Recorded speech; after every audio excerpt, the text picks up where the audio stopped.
former miner at Agecroft Colliery, and I think the people of Blackley should be concentrating on the real issues that are going to come through to them. Basically, the 1 billion health cuts across Greater Manchester, they're going to affect the constituents around here at North Manchester Hospital, which means our old people will be treated badly, mental health services will be reduced, and they'll make it all worse for everybody. We used to have a lot of heavy industry, we had Ferranti, places like that who made things in Britain, sell to people in Britain and sell to the world. We exported a lot of things, a lot of manufacturing base.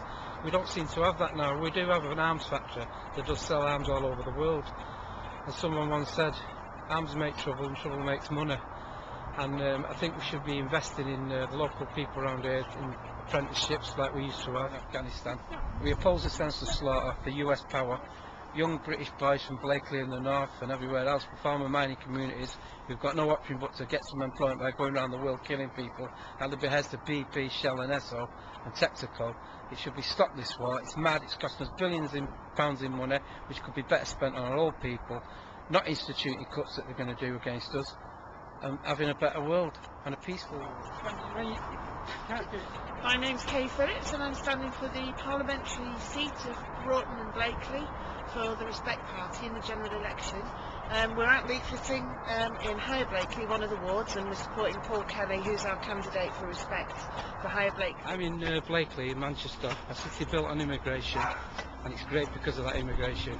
If we trace our history back just 1-2 generations, most of us are immigrants, particularly Irish, and we should be celebrating that great institution that is Manchester, built on immigration, made by immigration, a Roman city, and it's great.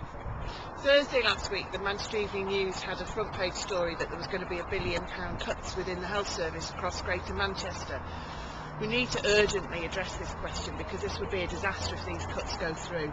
There's no need for these cuts to happen. The government could decide to invest rather than make cuts. There's plenty of money there. I went to a really interesting conference yesterday and was learning about the economy a bit, which turns a lot of people off.